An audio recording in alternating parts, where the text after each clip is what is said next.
नमस्कार साथियों, railway science के PYQ की सीरीज को हम आगे बढ़ाते हुए सेकंड पार्ट को स्टार्ट करेंगे आज। तो चलिए स्टार्ट करते हैं वीडियो को।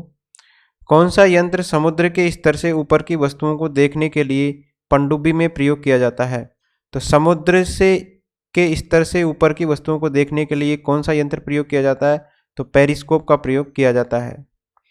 पेरिस्कोप पनडुब्बियों में उपयोग होने वाला ऐसा उपकरण है जिसकी सहायता से पानी में डूबे हुए व्यक्ति को पानी के ऊपर का दृश्य दिखाई पड़ता है। ठीक है, तो पानी में कोई डूबा हुआ व्यक्ति है और उसको पानी के ऊपर का दृश्य देखना है, तो इसके लिए अपन क्या प्रयोग करेंगे? पेरिस्कोप का प्रयोग करेंगे। ठीक है। पायरोमीटर की बात करें तो दूर स्थित वस्तुओं के ताप को ज्ञात करने के लिए इसका उपयोग किया जाता है। दूसरा इंस्ट्रूमेंट है पायरोमीटर। पायरोमीटर का उपयोग किसमें करेंगे? दूर स्थित वस्तुओं के ताप को ज्ञात करने के लिए इसका उपयोग किया जाता है। तीसरा है एपिडियास्कोप। एपिडियास्कोप का प्रयोग चित्रों को पर्दे पर प्रक्षेपण के लिए किया जाता है। ठीक है, पर चित्रों को पर्दे पर अगर प्रक्षेपण करना है, प्रोजेक्शन करना है, तो किसका प्रयोग करेंगे? एपिडियोस्कोप का प्रयोग करेंगे।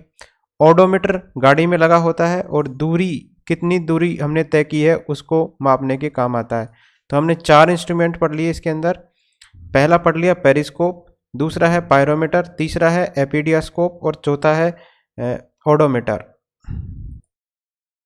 वायुमंडलीय दबाव को मापने के लिए किस उपकरण का प्रयोग किया जाता है? वायुमंडलीय दबाव हमको मेजर करना है। ठीक है, जिसको अपन एटमॉस्फेरिक प्रेशर बोलते हैं इंग्लिश में। तो इसके लिए कौन से उपकरण का प्रयोग किया जाता है? तो इसके लिए हम बैरोमीटर का प्रयोग करते हैं। ठीक है, लेक्टोमीटर, थर्मोमीटर, मल्टीमीटर और बैरोमीटर। तो बैरोमीटर का प्रयोग करेंगे अपन वायुमंडलीय दबाव को मापने के लिए। बैरोमीटर की बात करें तो एक वायु दाब मापी यंत्र होता है। इसके द्वारा वायुमंडल के दबाव को मापा जाता है। वायुमंडल को मापने के लिए बैरोमीटर में पानी, हवा अथवा पारा, इसका प्रयोग किया जाता है। तो बैरोमीटर में अपन किस किस का प्रयोग करते हैं? या तो पानी, या हवा, या पारा। ठीक है। बैरोमीटर के आविष्कारक का नाम क्या है? इवानगेलिस्टा टोरिसेली है। ठीक है, इनका नाम क्या है? इवानगेलिस्टा टोरिसेली। सूर्य को देखने के लिए किस यंत्र का प्रयोग किया जाता है? सूर्य को देखने के लिए कौन सा यंत्र प्रयोग में लिया जाता है? तो इसके लिए हम काम में लेते हैं हेलियोस्कोप। क्या काम में लेते हैं? हेलियोस्कोप।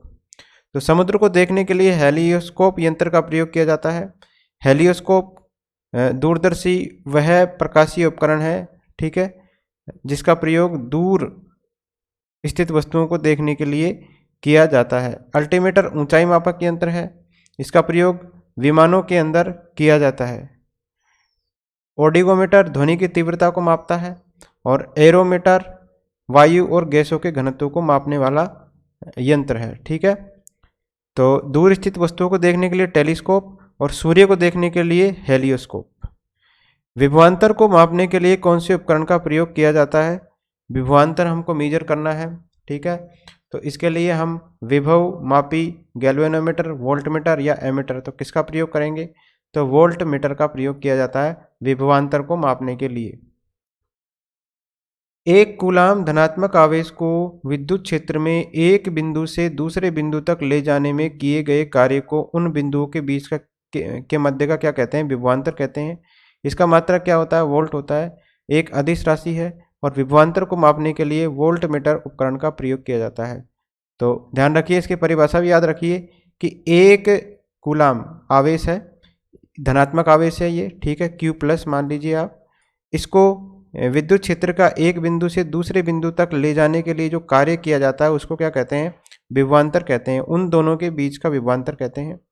इसका मात्रक वोल्ट होता है। ये एक अदिश राशि होती है और इसको मेजर करने के लिए हम प्रयोग करते हैं वोल्ट मीटर का।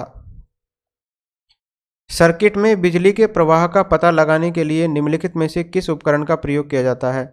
तो बिजली के प्रवाह का पता लगाना है हमको, कौन सी डायरेक्शन में है, तो इसके लिए हम गैल्वेनोमीटर का प्रयोग करते हैं। ठीक है, तो गैल्वेनोमीटर उपकरण का प्रयोग किया जाता है किसी परिपथ में धारा की उपस्थिति का पता लगाने के लिए इसका प्रयोग किया जाता है। ठीक है, कि भाई सर्किट के अंदर करंट है या नहीं है, तो बीच में अपन गैल्वेनोमीटर लगा देंगे तो इससे पता लग जाएगा कि इस सर्किट के अंदर करंट का प्रवाह है या नहीं है। दूसरा है वायु दाब मापी बैरोमीटर, जिसको हम कहते हैं, वायुमंडल के दबाव को इसके द्वारा मापा जाता है। तीसरा है वेग मापक एनेमोमीटर। एनेमोमीटर क्या करता है, हवा के वेग को मापा जाता है। तो ये एग्जाम में बहुत बार आता है क्वेश्चन, एनेमोमीटर किस काम में आता है, तो इसका प्रयोग किया जाता है हवा के वेग को मापने में। नेक्स्ट है लैक्टोमीटर या दूध मापी। तो दूध की शुद्धता का मापन इसके द्वारा किया जाता है, लैक्टोमीटर के द्वारा। अगला क्वेश्चन है एक शाफ्ट की आवर्तन गति को निर्धारित करने के लिए किसका इस्तेमाल किया जाता है। एक शाफ्ट है, उसकी आवर्तन गति को निर्धारित करना है, उसके लिए कौन से जो है किसका इस्तेमाल किया जाएगा, तो इसके लिए इस्तेमाल किया जाएगा टैकोमीटर के का। ठीक है, तो शाफ्ट है, शाफ्ट के घूर्णन की आवर्तन गति को निर्धारित करने के लिए किसको अपन काम में लेंगे, टैकोमीटर को। तो टैकोमीटर का इस्तेमाल किया जाता है, एक वैज्ञानिक उपकरण है और इसका उपयोग वाहनों की घूर्णन गति को मापने के लिए किया जाता है। टैकोमीटर क्या करता है, वाहनों की जो घूर्णन गति है उसको मापने के काम आता है। 3 अन्य हैं इंस्ट्रूमेंट, स्पीडोमीटर मोटर गाड़ियों की गति को मापने के लिए प्रयोग किया जाता है। इससे पहले हमने पढ़ा था ओडोमीटर। ओडोमीटर का प्रयोग किस में किया जाता है, कार के द्वारा या वाहन के द्वारा चली गई दूरी को मापने के लिए ओडोमीटर का प्रयोग किया जाता है। एनीमोमीटर का प्रयोग किया जाता है पवन के वेग को मापने के लिए, और क्रोनोमीटर का प्रयोग किया जाता है जलयान में सही समय का पता लगाने के लिए। जलयान है उसके अंदर सही समय का पता लगाना है, तो हम किसका प्रयोग करेंगे, क्रोनोमीटर का। विभव मापी क्या है, एक तरीके से पोटेंशियोमीटर जो होता है ये क्या है, ये एक मापन उपकरण होता है। यह न केवल विभवांतर मापने के लिए उपयोगी है बल्कि इसकी सहायता से अज्ञात प्रतिरोध और विद्युत धारा भी मापी जाती है। तो ये विभवांतर को भी माप लेता है विभव मापी। इसके बाद में इसकी सहायता से अपन अज्ञात कोई भी प्रतिरोध है, रेजिस्टेंस है या करंट है, विद्युत धारा है, इसको भी मापा जा सकता है। इसके अतिरिक्त सूचक उपयंत्रों का अंश शोधन करने के लिए भी इसका बहुत उपयोग में इसका प्रयोग बहुत उपयोग में इसको लिया जाता है। इनमें से किस उपकरण से विद्युत धारा को मापा जाता है, एमीटर काम में आता है विद्युत धारा को मापन करने के लिए। वोल्टमीटर किस काम में आता है, विभवांतर को मापने के लिए। ओम मीटर प्रतिरोध को मापने के लिए। ठीक है, तो नेक्स्ट है एमीटर जो है ये क्या करता है, एमीटर को परिपथ के श्रेणी में संयोजित किया जाता है। ठीक है, कभी भी हम एमीटर को लगाएंगे तो सीरीज में ही लगाएंगे, वोल्टमीटर को लगाएंगे तो कहाँ पे लगाएंगे, पैरेलल के अंदर लगाएंगे। ठीक है, वोल्टमीटर श्रेणी में लगता है हमेशा, और वोल्टमीटर हमेशा पैरेलल में लगता है और एमीटर सीरीज में लगता है। दूसरा, इसमें निम्न वैद्युतिक प्रतिरोध होना चाहिए। ठीक है, तो इसमें जो है इसका प्रतिरोध जो है बहुत कम, आइडियली बहुत कम होना चाहिए। क्यों कम होना चाहिए, ताकि इस पर जो है ड्रॉप ज़्यादा नहीं हो, रेजिस्टेंस पे जो ड्रॉप है वो ज़्यादा नहीं हो। इसके बाद में कम विद्युत खींचता है ये। ठीक है, विद्युत को कम खींचता है और उपरोक्त सभी। तो एमीटर के अंदर ये सारी खूबियाँ होनी चाहिए। एमीटर एक धारा यंत्र है जो परिपथ के श्रेणी के अंदर संयोजित किया जाता है। एमीटर धारा का मापन एम्पियर के अंदर करता है, और एक आदर्श एमीटर का आंतरिक प्रतिरोध क्या होता है, 0 होता है। ध्यान रखिए, आदर्श एमीटर, आइडियल एमीटर, इसका आंतरिक प्रतिरोध हमेशा क्या होगा, 0 होगा। मतलब ऐसा होना चाहिए कि इसमें जो प्रतिरोध है वो 0 होना चाहिए, क्योंकि इसमें करंट का ड्रॉप नहीं होना चाहिए। ठीक है, तथा आदर्श वोल्टमीटर का जो आंतरिक प्रतिरोध होता है वो अनंत होता है। तो दोनों टर्म याद रखने हैं कि अनंत तो किसका होता है, वोल्टमीटर का होता है, और आदर्श एमीटर का होता है आंतरिक प्रतिरोध 0 होता है। ये भी प्रश्न पूछा जाता है। यदि एमीटर को परिपथ के पार्श्व में लगाते हैं तो क्या हो जाएगा, वो जल जाएगा। अगर अपन उसको पैरेलल लगा देंगे तो वो जल जाता है। किसको मापने के लिए स्टेलागोमीटर का उपयोग किया जाता है, तो किस चीज़ को मापने के लिए स्टेलागोमीटर इसका उपयोग किया जाता है, तो पृष्ठ तनाव को मापने के लिए किया जाता है। स्टेगलामोमीटर इसका उपयोग तरल की दी गई मात्रा में बूंदों की सही संख्या का निर्धारण करके सतह का तनाव मापने में इसका प्रयोग किया जाता है। दिए गए आयतन में कम सतह तनाव वाला प्रत्येक बूंद छोटा और अधिक बूंद होता है। ओडोमीटर हमने पढ़ लिया, इसको दूरी के लिए काम आता है, गाड़ियों के अंदर लगाते हैं इसको। नेक्स्ट, निम्नलिखित में से कौन सा प्रवाही मापन उपकरण एक क्षेत्र मीटर है? एरिया मीटर कौन सा है? कौन सा प्रवाही मापन उपकरण है जो एक क्षेत्र मीटर है, एरिया मीटर है? तो इसमें बताना है वेंचुरी मीटर है, रोटामीटर है, पिटोट ट्यूब है या तप्त तार पवन वेग मापी है। तो पिटोट ट्यूब है, ये एरिया मीटर है, ध्यान रखिए। पिटोट नली के द्वारा खुली चैनल में द्रव के प्रवाह की गति को मापने में इसका प्रयोग किया जाता है। ठीक है, कोई भी ओपन चैनल है, खुला चैनल है, उसके अंदर द्रव के प्रवाह की गति को अगर अपन को मेजर करना है, फ्लो को मेजर किया जाता है पिटोट ट्यूब के द्वारा। वेंचुरी मापी वेंचुरीमीटर से किसी पाइप में बहते हुए द्रव के किसी भी बिंदु पर द्रव की मात्रा की दर के द्वारा वेंचुरीमीटर के द्वारा मापा जाता है, ध्यान रखिए। तो किसी भी पाइप में, ये तो खुला चैनल था और ये है बंद चैनल, तो किसी पाइप में बहते हुए द्रव के किसी भी बिंदु पर द्रव की मात्रा की दर को किसके द्वारा मापा जाएगा? वेंचुरी मीटर के द्वारा। अगला है रोटामीटर। रोटामीटर से विसर्जन को मापा जाता है। और तप्त तार एनीमोमीटर का प्रयोग वायु या गैस, इनका वेग मापने के लिए इसका प्रयोग किया जाता है। अगला प्रश्न है टैकोमीटर किसका मापन करता है? तो टैकोमीटर ये करता है फ्लो व्हील की गुणात्मक चाल। ठीक है, एक तरीके से दूरी को मेजर करता है। तो टैकोमीटर के द्वारा मशीन या मीटर के गति पालक या घूमने वाले चक्र की गुणात्मक चाल ज्ञात की जाती है और इस मीटर के प्रयोग से गति पालक चक्र की प्रति मिनट घूमने की गति आरपीएम को मापा जाता है। तो टैकोमीटर क्या करता है? रोटेशन पर मिनट आरपीएम को मेजर करता है और इसकी सहायता से दूरी का जो है मेजरमेंट किया जाता है। तो टैकोमीटर क्या करता है? टैकोमीटर फ्लाई व्हील की गुणात्मक चाल को मेजर करता है। टैकोमीटर का प्रयोग किसके अंदर किया जाता है? एक तरीके से तो चक्कर प्रति मिनट आरपीएम को मेजर करता है टैकोमीटर। मल्टीमीटर में क्या क्या होता है? तो मल्टीमीटर में होता है वोल्ट मीटर होता है, करंट मीटर होता है, ओम मीटर होता है, तीनों होते हैं इसके अंदर। तो मल्टीमीटर या बहुमापी एक ऐसा उपकरण है जिससे कई भौतिक राशियों को मापा जाता है, जैसे धारा भी इसके से हम मेजर करते हैं, वोल्टता को भी मेजर करते हैं, मापते हैं। इसके बाद में प्रतिरोध का भी मापन किया जाता है और निरंतरता का भी मापन किया जाता है। तो मल्टीमीटर का प्रयोग मल्टी मतलब बहुमापी उपकरण है ये। अगला है रिक्टर पैमाने के बारे में निम्नलिखित में से क्या गलत है? तो रिक्टर पैमाने के बारे में गलत बताना है। इसे 1935 में चार्ल्स रिक्टर और गुटेनबर्ग के द्वारा विकसित किया गया था। तो सही बात है, ये रिक्टर पैमाने को विकसित किया गया था चार्ल्स रिक्टर और गुटेनबर्ग के द्वारा 1935 में। यह एक लघुगणकीय पैमाना होता है। ठीक है, इसके बाद में इसे भूकंप मापी के लॉग स्केल है, ये सही बात है। ये भी इसे भूकंप मापी के उपयोग के द्वारा नापा जा सकता है, ये भी सही है। रिक्टर पैमाने पर अपन भूकंप की तीव्रता बताते हैं और रिक्टर पैमाने पर R9 की तीव्रता का अर्थ है हल्का भूकंप। तो R9 का मतलब है तीव्र भूकंप, तो ये गलत दिया हुआ है। ठीक है, तो उच्च तीव्रता को दिखाता है, ये उच्च भूकंप की श्रेणी में रखा जाता है 8 से 9 की तीव्रता को।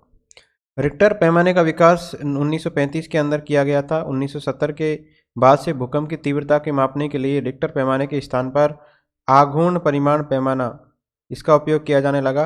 रिक्टर पैमाने का पूरा नाम है रिक्टर परिमाण परीक्षण पैमाना। अगला है तरल पदार्थ के घनत्व को मापने के लिए किसका प्रयोग किया जाता है? तरल पदार्थ के घनत्व को मेजर करना है तो उसके लिए आर्द्रता मापी, हाइड्रोमीटर, हिप्सोमीटर या फेदोमीटर। तो तरल पदार्थ के घनत्व को मापने के लिए अपन काम में लेते हैं हाइड्रोमीटर को। ठीक है, इसके अलावा बात करें तो हाइग्रोमीटर की सहायता से वायुमंडल में आर्द्रता को मापा जाता है। ठीक है, हाइग्रोमीटर के द्वारा क्या किया जाता है? आर्द्रता को मापा जाता है। फेदोमीटर की बात करें तो फेदोमीटर यंत्र से समुद्र की गहराई को मापा जाता है और हिप्सोमीटर जो है इसका उपयोग समुद्र तल से ऊंचाई ज्ञात करने के लिए किया जाता है। पानी के अंदर की वस्तुओं का पता लगाने के लिए किस यंत्र का प्रयोग किया जाता है? तो सोनार से अपन पता लगाते हैं पानी के अंदर की वस्तुओं से का। सोनार क्या होता है? इसका उपयोग पानी के अंदर वस्तुओं का पता लगाने में इसका प्रयोग हम करते हैं। इसका फुल फॉर्म है साउंड नेविगेशन एंड रेंजिंग। तो ये भी याद रखिए, इसका फुल फॉर्म क्या होता है? Sound, navigation and ranging. इसमें अल्ट्रासोनिक वेव्स जनरेटर द्वारा पानी के अंदर भेजी जाती है। कौन सी वेव भेजी जाती है? अल्ट्रासोनिक वेव भेजी जाती है, वस्तु से टकराती है और परावर्तित होती है और जनरेटर के रिसीवर के द्वारा रिसीव कर लिए जाते हैं, जिससे पानी के अंदर वस्तु की स्थिति का पता लगता है। तो सोनार के द्वारा पता लग जाता है पानी के अंदर की वस्तुओं का। लेज़र की बात करें तो लेज़र क्या होता है? इसकी खोज की थी अमेरिकी वैज्ञानिक टी.एस. मेमन ने 1960 में लेज़र को खोजा था। इसका फुल फॉर्म है light amplification by stimulated emission of radiation. ठीक है, इसका लेज़र शल्य चिकित्सा के अंदर प्रयोग किया जाएगा, धातुओं को जोड़ने और काटने में प्रयोग किया जाएगा, युद्ध में दुश्मनों के हथियार नष्ट करने में भी इसका प्रयोग किया जाता है। तो लेज़र का प्रयोग ध्यान रखिए, शल्य चिकित्सा में होता है, वस्तुओं को जोड़ने काटने में किया जाता है, दुश्मनों के हथियार नष्ट करने में किया जाता है। अब सोनार से मिलता जुलता है राडार। राडार का फुल फॉर्म है रेडियो डिटेक्शन एंड रेंजिंग। यह प्रतिध्वनि के सिद्धांत पर कार्य करता है और इसकी सहायता से वायुयान की दिशा और ऊंचाई जो है इसको ज्ञात किया जाता है। तो पानी के अंदर तो अपन प्रयोग क्या लेते हैं? सोनार का प्रयोग करते हैं पानी के अंदर की वस्तुओं का पता लगाने के लिए, और वायुयान की दिशा और ऊंचाई को नापने के लिए राडार का प्रयोग करते हैं। स्कूबा है एक, स्कूबा इसका उपयोग गोताखोरों के द्वारा पानी के अंदर सांस लेने के लिए स्कूबा का प्रयोग किया जाता है। Self contained under water breathing apparatus. ठीक है, इसका फुल फॉर्म क्या है? Self contained under water breathing apparatus, scuba. तो गोताखोर अंदर सांस लेने के लिए प्रयोग करेंगे, राडार वायुयान की दिशा और ऊंचाई को मापेगा, लेजर वस्तुओं को जोड़ने काटने, शल्य चिकित्सा, युद्धों के अंदर हथियार नष्ट करने के लिए, सोनार जो है पानी के अंदर की वस्तुओं की स्थिति का पता लगाने में। जहाज़ों में क्या मापने के लिए इको लोकेशन का उपयोग किया जाता है? क्या मापने के लिए किया जाता है इको लोकेशन का प्रयोग? तो पानी की गहराई को नापने के लिए किसका प्रयोग किया जाता है? इको लोकेशन का। तो पानी की गहराई को मापने के लिए किया जाता है और इसका सिद्धांत सोनार के सिद्धांत के समान होता है। जैसे सोनार होता है उसी तरीके से ये इको लोकेशन का प्रिंसिपल भी उसके जैसा ही होता है। ठीक है, सोनार और इको लोकेशन। दूध के घनत्व को निर्धारित करने के लिए कौन सा उपकरण उपयोगित है? दूध के घनत्व को अपन को निर्धारित करना है तो ये हमने पढ़ा हुआ है, लैक्टोमीटर का प्रयोग करेंगे इसके लिए। ठीक है, हाइड्रोमीटर पदार्थ द्रवों का आपेक्षिक घनत्व मेजर करता है। ठीक है, घनत्व। हाइग्रोमीटर आर्द्रता मापने के लिए किया जाता है। हाइड्रोमीटर आपेक्षिक घनत्व को मेजर करने के लिए काम आता है। लैक्टोमीटर दूध की शुद्धता या घनत्व को नापता है। बैरोमीटर वायुमंडलीय दाब को मापता है। थर्मामीटर तापमान को मापता है। नेक्स्ट है, ऑटोमोबाइल में यात्रा की दूरी को मापने के लिए निम्न में से किस उपकरण का प्रयोग किया जाता है? ऑटोमोबाइल जो होता है उसमें यात्रा की दूरी को मापना है तो उसके लिए अपन ओडोमीटर का प्रयोग करते हैं। टैकोमीटर क्या करता है? वायुयान की गति को मेजर करता है। स्पीडोमीटर वाहनों की गति को मेजर करने के लिए काम में आता है। किसी वोल्टमीटर का उपयोग किसको मापने के लिए किया जाता है? वोल्टमीटर विभवांतर को मेजर करता है। ठीक है, और वोल्टमीटर का आविष्कार किया था सन 1819 के अंदर हैंस ओरस्टेड ने किया था 1819 ईस्वी में वोल्टमीटर का आविष्कार। नेक्स्ट है, गैल्वेनोमीटर का उपयोग किसमें किया जाता है? तो गैल्वेनोमीटर का प्रयोग किया जाता है धारा की दिशा का पता लगाने के लिए, धारा किस दिशा में बह रही है। तो गैल्वेनोमीटर सेंस कर लेता है किस दिशा में धारा बह रही है। ठीक है,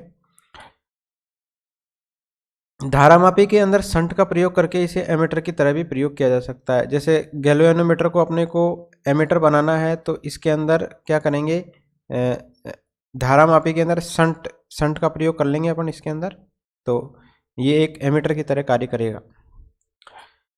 कौन सा उपकरण है जिसका उपयोग मोटर गाड़ियों में दूरी को मापने के लिए काम में लिया जाता है? तो ओडोमीटर का प्रयोग किया जाता है। स्पीडोमीटर क्या करेगा? स्पीड मापेगा। ओडोमीटर दूरी को मापने के लिए। टैकोमीटर वायुयान या मीटर नाव की गति को मापने के लिए। ठीक है, इसके बाद में एक्सेलेरोमीटर त्वरण को मापने के लिए। खालिस्तान वाहन की गति जानने के लिए मदद करता है। वाहन की गति को किससे मापा जाता है? तो स्पीडोमीटर के द्वारा मापा जाता है। वोल्टमीटर हमने पढ़ लिया। विभवांतर के लिए इलेक्ट्रोमीटर दूध का अपेक्षित घनत्व या गाढ़ापन इसके द्वारा मापा जाता है। इको लोकेशन का एक प्रकार है, तो सोनार ही प्रकार है किसका, इको लोकेशन का। सोनार और इको लोकेशन का प्रिंसिपल सेम ही रहता है। तो सोनार इको लोकेशन का एक प्रकार है। सोनार का उपयोग पानी में डूबी हुई वस्तुओं का पता लगाने के लिए किया जाता है। सोनार के अंदर पराश्रव्य तरंगें प्रयोग में ली जाती है। सोनार का विस्तृत रूप है साउंड नेविगेशन एंड रेंजिंग। विभवांतर को मापने के लिए कौन से उपकरण का उपयोग किया जाता है? विभवांतर को मापना है हमको तो विभव मापिका या वोल्टमीटर दोनों में से एक होगा, तो एग्जैक्ट आंसर होगा इसका वोल्टमीटर। ठीक है, नेक्स्ट है, उस शब्द का चयन करना है जो तीसरे शब्द से उसी तरह संबंधित है जिस प्रकार दूसरा शब्द पहले शब्द से संबंधित है। तो एमीटर विद्युत धारा का को मापता है, तो ओममीटर किसको मापेगा? ओममीटर किसको मापेगा? प्रतिरोध को मापेगा। नेक्स्ट है, किसका प्रयोग हवा की शक्ति और वेग को मापने के लिए किया जाता है? हवा की शक्ति या वेग को मापने के लिए एनीमोमीटर का प्रयोग किया जाता है। ठीक है, मैंने कहा था कि ये क्वेश्चन रिपीट होता है, एनीमोमीटर वाला। हवा की शक्ति या वेग को मापने के लिए काम में आता है ये। नेक्स्ट है, मोटर गाड़ी का ओडोमीटर क्या मापता है? तो ओडोमीटर दूरी को मापता है। ठीक है, ओडोमीटर वाहनों के पहियों के द्वारा तय की गई दूरी को मापने वाला यंत्र है। पायरोमीटर, पायरोमीटर भी इंपॉर्टेंट है, उच्च ताप को मापने के लिए काम आता है पायरोमीटर। डायनेमो हमने पढ़ा हुआ है। डायनेमो क्या करता है? डायनेमो का काम होता है यांत्रिक ऊर्जा को विद्युत ऊर्जा में बदलने का। मोटर डायनेमो का उल्टा हो जाएगा, यांत्रिक ऊर्जा को विद्युत ऊर्जा को यांत्रिक ऊर्जा में बदलने का। तो डायनेमो क्या करता है? Mechanical energy to electrical energy. और इलेक्ट्रिक मोटर क्या करती है? Electric energy to mechanical energy. Audiometer ध्वनि की तीव्रता को मापने का यंत्र है। और कार्डियोग्राम मनुष्य के हृदय की गति को अभिलिखित करने वाला उपकरण है। नेक्स्ट टॉपिक हम करेंगे मैकेनिक्स, यांत्रिकी के अंतर्गत वर्क। Thank you friends.